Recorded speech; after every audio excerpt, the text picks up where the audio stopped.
Hello नमस्ते, स्वागत है आपका आशीष क्लासेस पर। डिस्कस करेंगे आज का एडिटोरियल और उससे पहले डिस्कस करेंगे थोड़ा सा पेड कोर्स के बारे में। पहली बात तो ये कि जो मैं पढ़ाता हूँ उसका पीडीएफ आप प्राप्त कर सकते हैं टेलीग्राम चैनल से, लिंक दे रखा है डिस्क्रिप्शन में, और साथ ही एक लिंक दे रखा होता है आशीष क्लासेस एप्लीकेशन का, जहां से आप पेड कोर्सेज एक्सेस कर सकते हैं। फिलहाल जो पेड कोर्सेज आपके लिए उपयोगी हो सकते हैं उनमें से एक एसएससी के बच्चों के लिए खास, जो कि पूरा हो चुका है ये कोर्स, ये आप एक्सेस कर सकते हैं। दूसरा, ट्रांसलेशन का जो फिलहाल चल रहा है, इसमें 34-35 वीडियोज हो चुके हैं, ये वाला एक्सेस कर सकते हो, इसमें पर डे एक वीडियो मिल रहा है। ये हिंदी टू इंग्लिश ट्रांसलेशन है, अंडरस्टैंडिंग डेवलप करने में मदद करेगा।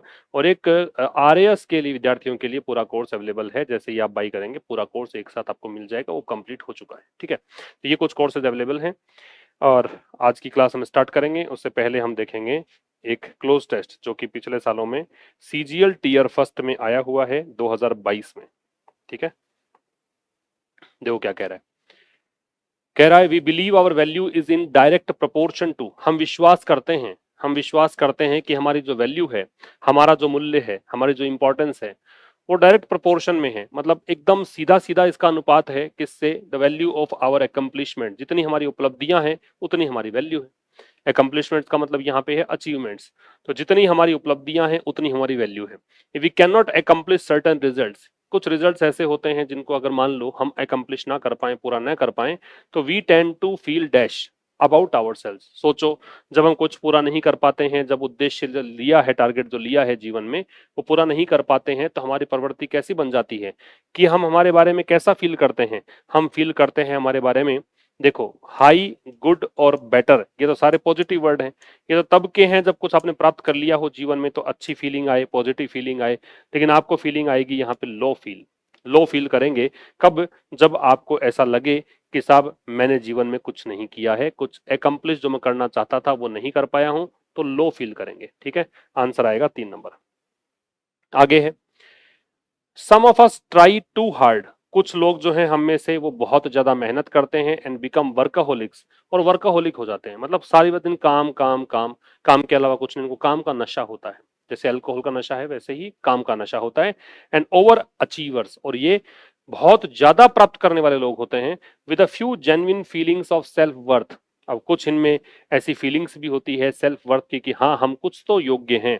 ठीक है, we try to create some and prove, हम कुछ करने की कोशिश करते हैं, बनाने की कोशिश करते हैं और ये सिद्ध करते हैं that we are somebody by our successes, कि हम कुछ हैं और किस कारण से हैं? हमारी सफलताओं के कारण हैं और इस कारण से हैं। सोचो, एंड से पहले जैसा शब्द आएगा वैसा ही एंड के बाद आएगा। एंड के पहले दे रखा सक्सेसेस, तो हमारी सफलताओं के कारण है और इसके कारण है। किसके कारण है भाई?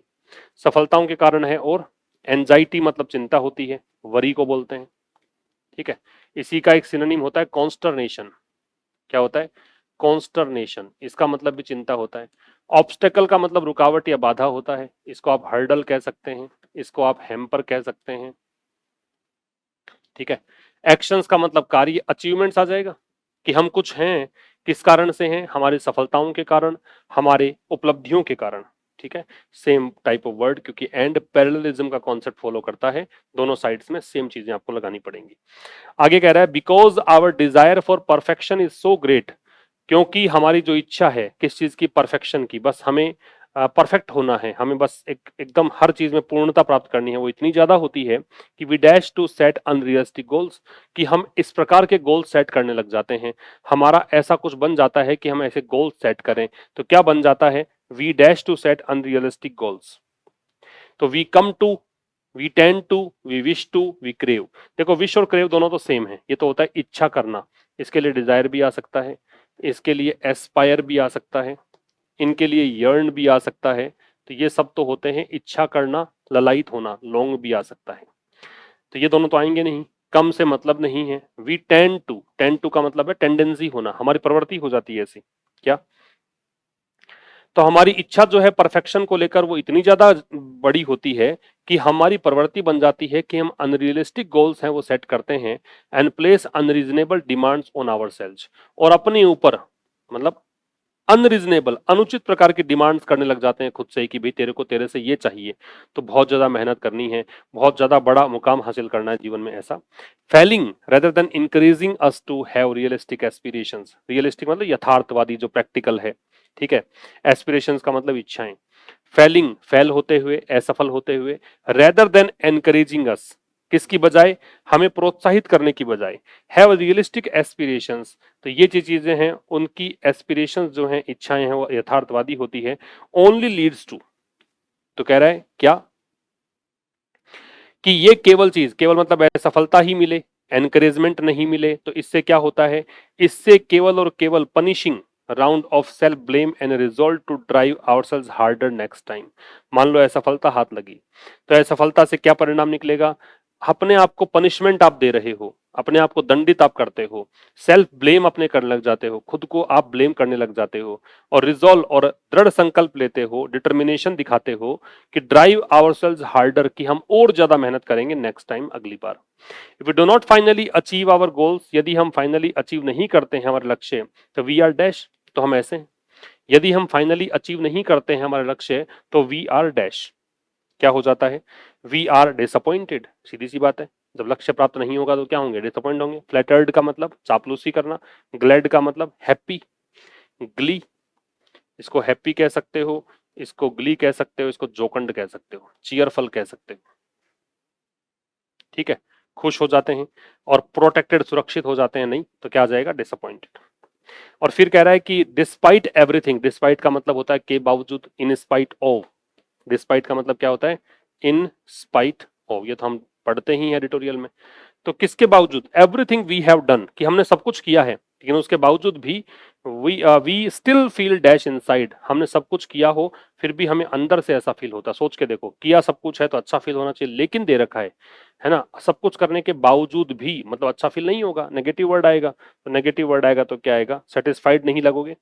लाइवली मतलब जिंदा दिल होता है तो ये नहीं होगा, ऑनर्ड सम्मानित होता है ये नहीं होगा, ये सारे के सारे पॉजिटिव टोन के वर्ड्स हैं, ठीक है ना, ये सकारात्मक वर्ड्स हैं, इसलिए क्या आ जाएगा, एम्प्टी, हमें अंदर से खाली खाली सा प्रतीत होता है। ये थे सब आंसर्स। और ज्यादा बेहतर रिजल्ट्स के लिए मैं बता चुका हूं बहुत बार कि आपको क्या करना चाहिए, पहले वीडियो को पॉज करना चाहिए, आपको पहले पीडीएफ लेनी चाहिए, फिर से आप ये कोशिश करें कि कैसे क्या बनेगा, उसके बाद आपको वीडियो सॉल्यूशन देखना, ताकि समझ में तो आए कि मैंने ये सोचा था और इसका आंसर इस कारण से ये नहीं हुआ। अब आइए एडिटोरियल हम डिस्कस करते हैं। Strategic misfire on the Israel Iran conflict, तो ईरान इजराइल का जो कॉन्फ्लिक्ट है, संघर्ष है, लड़ाई है, उसको लेकर लिखा गया है। स्ट्रेटेजिक मतलब होता है रणनीतिक, रणनीति से संबंधित, ठीक है। और ये जो दे रखा है मिस फायर, मिस फायर का मतलब है असफल होना, ठीक है, तो इसका मतलब होता है फेल होना, इसका मतलब है फेल होना, तो इसे आप फेल कह दीजिए, या इसे आप बी अनसक्सेसफुल कह दीजिए, या गो रोंग कह दीजिए, असफल होना कह दीजिए, बी अनसक्सेसफुल। तो स्ट्रेटेजिक मिसफायर का मतलब है स्ट्रेटेजिक रूप से असफलता, रणनीतिक रूप से असफल रहे हैं, है ना, रणनीतिक रूप से असफल, तो क्या हुआ, फेल हो गया, गो रोंग हो गया, अनसक्सेसफुल रह गया, किसको लेकर है, इजराइल, इजराइल ईरान कॉन्फ्लिक्ट को लेकर है। कॉन्फ्लिक्ट क्या होता है, झगड़ा, झगड़े को हम क्या बोलते हैं, डिस्प्यूट, या क्या कह सकते हैं, क्लैश, या क्या कह सकते हैं, क्वेरल, ठीक है। Israel must be rein in, rein in का मतलब होता है कंट्रोल करना, कर्ब करना, रिस्ट्रेन करना, मतलब एक प्रकार से नियंत्रण में रखना, लगाम लगाना, ठीक है। क्या मतलब होता है, लगाम लगाना, इसको आप एक लगाम के लिए एक ब्राइडल वर्ड भी होता है, ब्राइडल, या चेक भी कह सकते हो। ये पैसिव है, मस्ट का passive must be plus third form से बना, तो इजराइल को जरूर से जरूर इस पर लगाम लगानी चाहिए, किसके लिए, पीस एंड स्टेबिलिटी के लिए। पीस और स्टेबिलिटी दोनों नाउन है, पीस मतलब शांति, स्टेबिलिटी मतलब स्थिरता, कहां पर, वेस्ट एशिया में, पश्चिमी एशिया में शांति और स्थिरता के लिए इजराइल पर लगाम कसी जानी चाहिए। मस्ट है, वो मॉडल है, और मस्ट ऑब्लिगेशन के लिए आता है कि जरूर से जरूर ऐसा होना चाहिए। इजराइल यहाँ पे सब्जेक्ट है, पैसिव वॉइस का। मस्ट बी रेन इन जो है ये आपकी वर्ब है, जिसमें मस्ट मॉडल हो गया, है ना, पैसिव वॉइस मॉडल का बी के साथ थर्ड फॉर्म से बनाते हैं। किसके लिए, तो फॉर के साथ प्रपोजिशन के बाद में देखो नाउन है, पीस और स्टेबिलिटी, इन प्रपोजिशन है, वेस्ट एशिया नाउन है, ठीक है। आगे कह रहा है 12 day war between Israel Iran, Iran Israel, between के साथ एंड लगता है, बहुत बार डिस्कशन हो चुका है इसका, अगर आप शुरू से ही वीडियोस देख रहे हो तो 12 दिन का जो युद्ध है किस किस के बीच, ईरान और इजराइल के बीच, ended with tense ceasefire, ये बिल्कुल एक परेशानी भरे युद्ध विराम में इसका अंत हुआ। तो द 12 डे वॉर जो है ये सब्जेक्ट है, इसकी वर्ब है वही एंडेड है, ये इसकी वर्ब है। ठीक है, तो 12 दिन का जो युद्ध है किस किस के बीच, ईरान और इजराइल के बीच, वो अंत हुआ इसका किस प्रकार से, टेंस। टेंस का मतलब हो गया चिंताजनक कह सकते हो, ठीक है, वरिंग कह सकते हो इसको, वरिंग या स्ट्रेसफुल। और सीज फायर जो होता है इसका मतलब होता है ट्रूस, या इसे आप कहते हैं आर्मिस्टिस। ठीक है, ये होता है युद्ध विराम। तो क्या कहना चाहता है, 12 दिन का युद्ध किस किस के बीच में, ईरान और इजराइल के बीच में। इस युद्ध का अंत हुआ किस तरीके से हुआ, टेंस सीज फायर के रूप में। टेंस जो है यहाँ पे वो एडजेक्टिव का काम कर रहा है, सीज फायर वो नाउन है, कि जो ये युद्ध विराम हुआ है लेकिन स्ट्रेसफुल है, तनावग्रस्त करने वाला युद्ध विराम है, इससे इसका एंड हुआ है, ये मतलब है इसका। ठीक है, आगे देखिए, इजराइल क्लेम्स दैट, इजराइल का दावा है कि, इजराइल सब्जेक्ट है, ये इसकी वर्ब है, दैट कंजंक्शन है। अब ये कंजंक्शन है तो आगे फिर से ये सब्जेक्ट है, फिर ये वर्ब है, हेल्पिंग वर्ब, और सेट बैक, ये यहाँ वैसे फ्रेजल वर्ब है, वैसे ये मैन वर्ब है, सेट। सेट की तीनों फॉर्म सेम होती है, set set set. Set back का मतलब होता है डिले करना, नीचे लिख देता हूं इसको। सेट बैक जो शब्द है इसका मतलब है डिले करना, स्लो डाउन करना। सेट बैक क्या मतलब है, डिले करना, या इसे आप कहेंगे स्लो डाउन करना, धीमा कर देना। ठीक है, ये होता है सेटबैक। सेटबैक का मतलब धीमा कर देना। इसको आप होल्ड बैक भी कह सकते हो और रिटार्ड भी कह सकते हो, होल्ड बैक या रिटार्ड, ये सब सिनोनिम है इसके, किसके, सेटबैक के।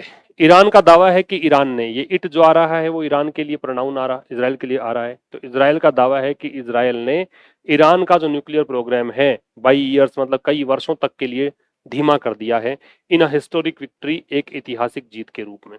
ठीक है, इजराइल नाउन हो गया, प्रॉपर नाउन है, देश का नाम है, क्लेम्स वर्ब हो गई, इसका दावा है, ये दावा कर रहा है। वैसे तो क्लेम्स है प्रेजेंट सिंपल, लेकिन इसको हैबिचुअल टास्क में लेंगे नहीं, ये केवल इसलिए लेंगे कि ये हेडलाइन के रूप में आ रहा है, तो रीडर जब पढ़े तो उसको लगे कि हाँ सब कुछ मेरे आंखों के सामने हो रहा है, इसलिए इसको प्रेजेंट सिंपल में लिया है। तो इजराइल का दावा है कि ये, इसने ऐसा कर दिया है, प्रेजेंट परफेक्ट है, ईरान के न्यूक्लियर प्रोग्राम को कई वर्षों तक के लिए धीमा कर दिया है, इन हिस्टोरिक विक्ट्री, एक ऐतिहासिक जीत में। विक्ट्री है वो नाउन है, हिस्टोरिक है ये एडजेक्टिव है, ए है वो डिटरमिनर है। आगे कह रहा है but the reality appears to be more complex, लेकिन जो वास्तविकता है, लेकिन कंजंक्शन हो गया। इसके बाद जो रियलिटी है वो सब्जेक्ट हो गया, जिसमें रियलिटी नाउन है, ये डिटरमिनर है, अपीयर्स वर्ब हो गई, लेकिन जो वास्तविकता है वो ऐसा प्रतीत होता है कि कहीं ज्यादा जटिल है। कॉम्प्लेक्स क्या होता है, कॉम्प्लेक्स का मतलब है जो इंट्रिकेट हो, इंट्रिकेट जटिल, इसको आप कॉम्प्लिकेटेड भी कह सकते हो, कॉम्प्लिकेटेड जटिल। लेकिन वास्तविकता ऐसा प्रतीत होता है कि कहीं ज्यादा जटिल है, जैसा इसने कहा है वैसा ही नहीं है, बहुत ज्यादा जटिलताएं यहां पर हैं। ठीक है, तो ये इंट्रिकेट या कॉम्प्लिकेटेड, एक लेबेरिंथ भी होता है, भूल भुलैया, लेबेरिंदाइन भी इसको कह सकते हो, खैर इतना सा बहुत है। आगे देखिएगा, Iran has suffered enormous damage. Iran subject है, हैज सफर्ड हेल्पिंग वर्ब और मैन वर्ब है, इनॉर्मस डैमेज ऑब्जेक्ट है, जिसमें से ये आपका नाउन है डैमेज, ये ओयूएस दे रखा है तो एडजेक्टिव है, सफर्ड मैन वर्ब है, ये आपकी हेल्पिंग वर्ब है, ईरान है वो नाउन है। तो ईरान जो है उसने झेला है। सफर का एक तो होता है सफर किसी चीज से पीड़ित होना, और एक सफर होता है एक्सपीरियंस करना, तो ये वो वाला है एक्सपीरियंस करने वाला। ठीक है, झेलने वाला। तो सफर किया है इसने, मतलब एक्सपीरियंस किया है, या इसका मतलब इससे होकर गुजरा है, तो गो थ्रू भी इसका एक फ्रेजल वर्ब बना सकते हो। ठीक है, अंडर गो, इसके तहत गुजरना, इसमें से गुजरना, इस दौर से गुजरना। ठीक है, तो ईरान ने, ईरान गुजरा है किससे, या उसने एक्सपीरियंस किया है क्या चीज, बहुत बड़ा डैमेज। इनॉमस क्या चीज है, इनॉमस का मतलब होता है बहुत ही बड़ा। इनॉमस को आप ह्यूज कह सकते हो, इनॉमस को आप कोलोसल कह सकते हो। ठीक है, ये होता है बहुत ही ज्यादा बड़ा, ये वर्ड तो बहुत बार आ चुका पहले भी। ठीक है, करने को इसको आप जाइगेंटिक भी कर सकते हो। या इसको इमेंस भी कह सकते हो। तो ईरान ने बहुत बड़ा नुकसान झेला है। इट्स की न्यूक्लियर फैसिलिटीज, की का मतलब है, ये एडजेक्टिव है कि यहाँ पे, इसका मतलब है इंपॉर्टेंट, महत्वपूर्ण। इसको आप सिग्निफिकेंट भी कह सकते हैं। ये इट्स जो है ये पजेसिव एडजेक्टिव है, ईरान के लिए आ रहा है। इसके जो मुख्य, ये एडजेक्टिव है, इसके जो मुख्य न्यूक्लियर फैसिलिटीज है, ये पूरा नाउन है, कंपाउंड नाउन है। जो न्यूक्लियर सुविधाएं हैं, वर अटैक्ड, इन पर हमला किया गया, ये पैसिव का स्ट्रक्चर है। ठीक है, वर अटैक्ड किसका पैसिव है? ये passive voice of past simple का है। पास्ट सिंपल का पैसिव है, सेकंड फॉर्म का पैसिव है। तो इसकी जो मुख्य न्यूक्लियर फैसिलिटीज थी उन पर हमला किया गया। फैसिलिटीज प्लूरल है इसलिए वर लगा दिया। Much of its top chain command, chain command मतलब जो भी सेना में जो लोग हैं और एक हायरार्की होती है, एक पदानुक्रम होता है, तो इसके जो टॉप ऊपर वाले जो सेनापति हैं ये सब हैं। तो अधिकांश जो इसका टॉप चैन कमांड है, अधिकांश, ये मच जो है प्रोनाउन का काम करेगा। मच के बाद में अगर कोई नाउन होता तो इसको हम कहते हैं डिटर्मिनर, लेकिन नाउन नहीं है इसलिए इसको कहेंगे प्रोनाउन। तो इसका अधिकांश जो टॉप चैन कमांड है उसको भी मार दिया गया। एलिमिनेट करना क्या होता है? हटाना होता है, लेकिन इसका मारना भी होता है। जब आप हायरार्की में जो लोग हैं, बड़े बड़े अफसर हैं, उनको मार रहे हो तो इसके ज्यादा ठीक रहेगा कि आप उसको किल या स्ले, ये इसके मतलब करेंगे, मारना, हत्या कर देना, मर्डर कर देना। तो वॉज के साथ थर्ड फॉर्म दे रखी, ये भी पैसिव और पास्ट सिंपल का ही पैसिव है। ठीक है, तो इसका जो अधिकांश, मच के कारण यहाँ पे वॉज आ रहा है। मच यहाँ पे सब्जेक्ट है। किसी भी सेंटेंस का सब्जेक्ट या ऑब्जेक्ट जो होता है वो नाउन या प्रोनाउन होता है, बताया हुआ है आपको। तो मच यहाँ पे प्रोनाउन है, ये सब्जेक्ट बन रहा है। तो इसका जो टॉप चेन कमांड है उसमें से अधिकतर जो है उसको, उस मैक्सिमम पार्ट को क्या कर दिया गया? एलिमिनेट कर दिया गया, मौत के घाट उतार दिया गया। And it's air defence proved virtually ineffective. और इसका जो एयर डिफेंस है ना, जो वायु सुरक्षा कवच ये बोलता है, इट्स आ रहा है ईरान के लिए पजेसिव एडजेक्टिव। एयर डिफेंस हो गया नाउन, एडजेक्टिव नाउन आता है। प्रूव्ड ये इसकी वर्ब है, ये दोनों मिलकर सब्जेक्ट बना रहे हैं। ये सिद्ध हुआ, वर्चुअली मतलब लगभग, ऑलमोस्ट, ये एडवर्ब है, ऑलमोस्ट। ठीक है, वर्चुअली जहां पे लगाते हो इसका मतलब क्या है? लगभग है। मोर और लेस भी कह सकते हो और नियरली भी कह सकते हो इसको, लगभग या मोर और लेस। ये लगभग इनइफेक्टिव सिद्ध हुआ, अप्रभावी सिद्ध हुआ, ये एडजेक्टिव। ठीक है, more than 600 people mostly civilians were killed. 600 से ज्यादा लोग, ये पूरा का पूरा ही आपका सब्जेक्ट का काम करेगा। 600 से अधिक लोग जो हैं, जिनमें से अधिकांश कौन थे? सिविलियंस। इस ऑलमोस्ट, इस मोस्टली का मतलब क्या है? ऑलमोस्ट। अधिकांश इसमें नागरिक थे, उनको मार दिया गया। ठीक है, ये सब्जेक्ट हो गया, ये वर्ब है, फिर से पास्ट इंडेफिनिट का पैसिव है। तो 600 से ज्यादा लोग, जिनमें अधिकांश नागरिक थे, उनको मार दिया गया। इट विल टेक ईयर्स, काफी लंबा समय लगेगा। इट सब्जेक्ट हो गया, विल टेक है वो वर्ब हो गई, फ्यूचर इंडेफिनिट टेंस, और ये हो गया ऑब्जेक्ट। काफी वर्ष लगेंगे। इफ नॉट डिकेट्स, दशक ना लगे, है ना, डिकेट्स ना लगे। तो ये बीच में तो इसने एक एक्स्ट्रा इन्फॉर्मेशन दी है कि डिकेट्स नहीं लग रहे हैं, मान लिया, लेकिन काफी वर्ष लगेंगे ईरान को। ठीक है, किस लिए? टू रीबिल्ड, फिर से बनाने के लिए। क्या? व्हाट इट हैज लॉस्ट, जो कुछ भी इसने खोया है। अब व्हाट से पहले देखो कोई नाउन प्रोनाउन तो है नहीं। रिलेटिव प्रोनाउन जो होता है अपने से पहले एंटेसिडेंट को कनेक्ट करता है, मतलब इससे पहले एक शब्द होता है जिसके जोड़ने के लिए आता है।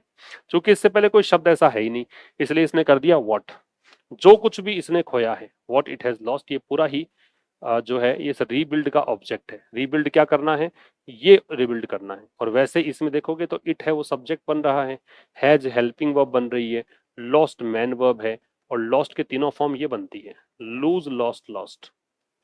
ठीक है, इसका प्रोनाउंसिएशन भी ध्यान रखना, लूज होता है, लॉस नहीं होता, लूज भी नहीं होता, लूज होता है। ठीक है, तो ईरान को काफी वर्ष लग जाएंगे वो सब वापस बनाने में, फिर से निर्माण करने में। री दे रखा है तो फिर से पुनर्निर्माण करने में, जो इसने खो दिया है। यट फिर भी कंजंक्शन है, विरोधाभासी कंजंक्शन है।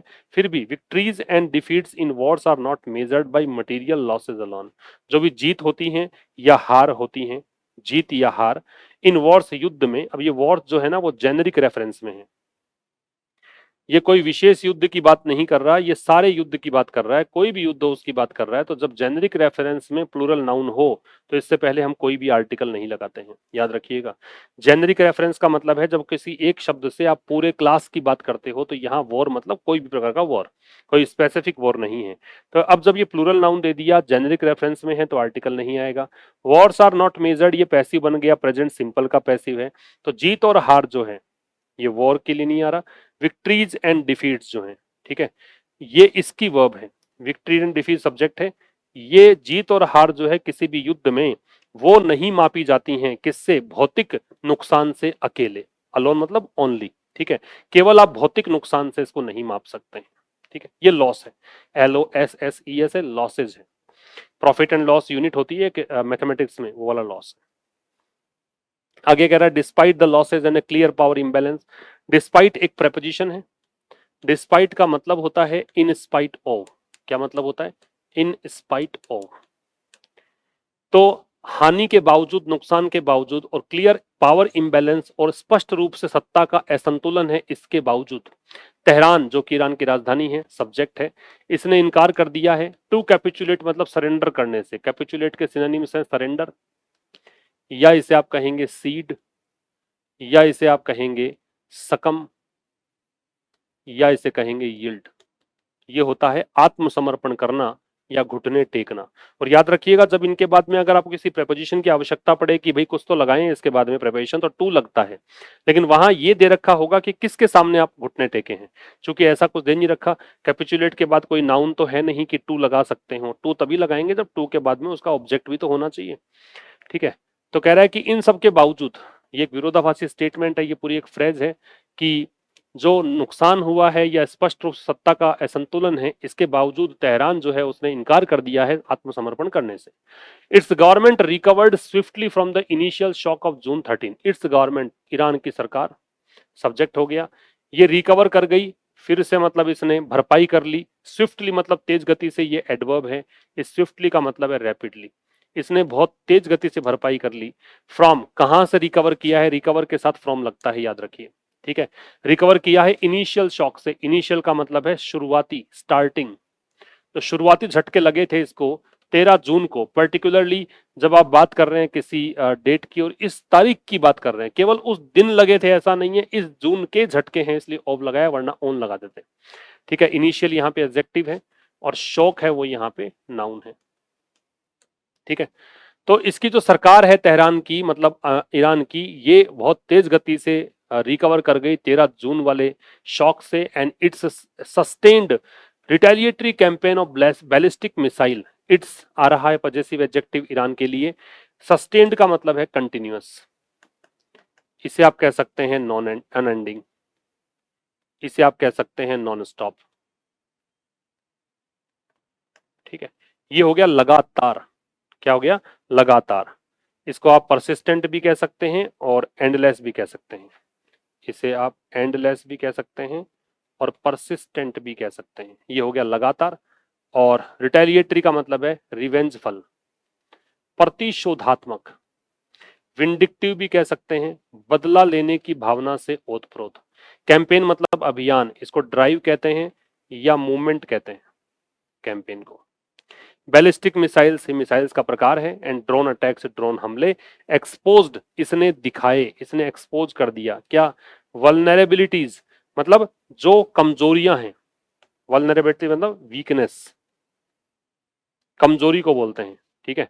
इसका मतलब क्या होता है? कमजोरी। वल्नरेबिलिटी मतलब कमजोरी, जो भी कमजोरी है उसको दिखाया। किसमें? इजराइल के wanted multi layered air defence system में। वांटेड का मतलब जिसको शो ऑफ किया गया था।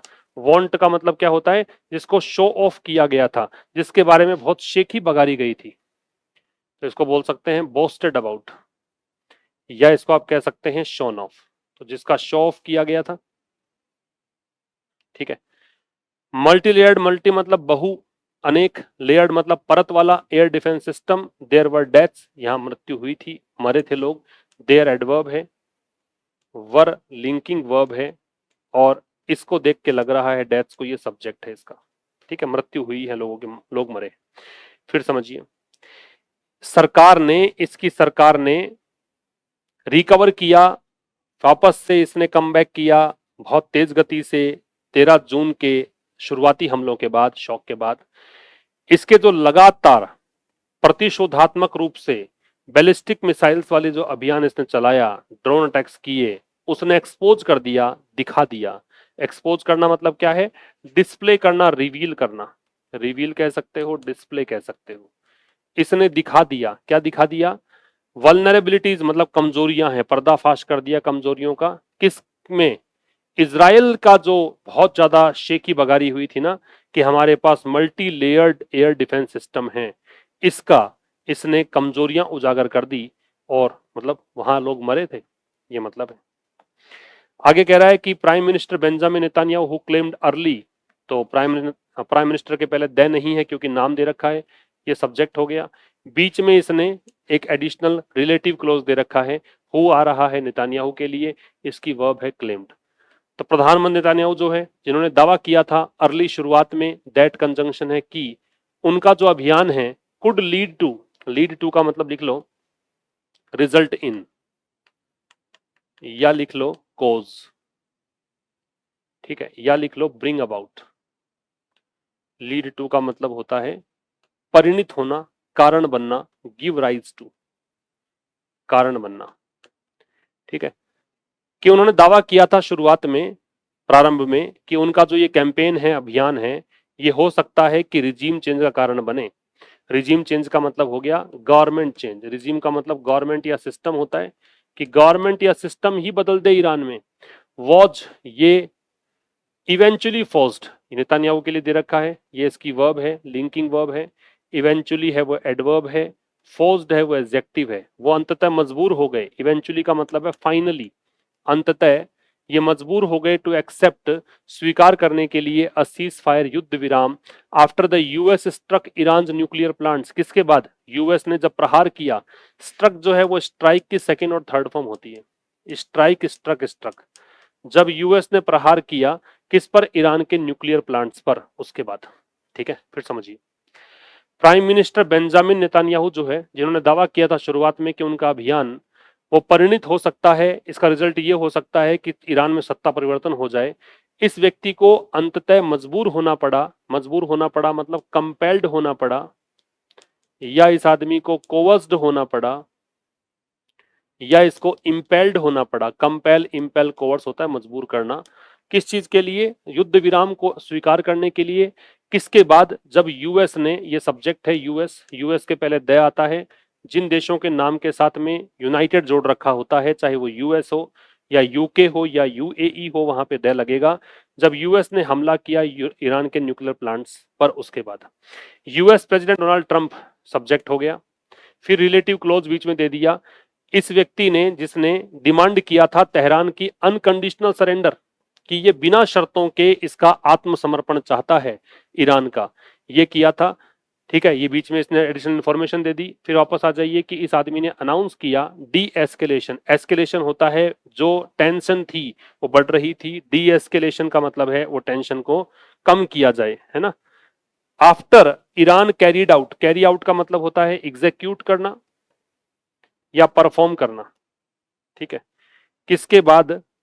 After Iran carried out a symbolic strike, कि ईरान ने जब एक प्रतीकात्मक हमला किया, है ना, ये स्ट्राइक हमला है, अटैक है, असोल्ट है।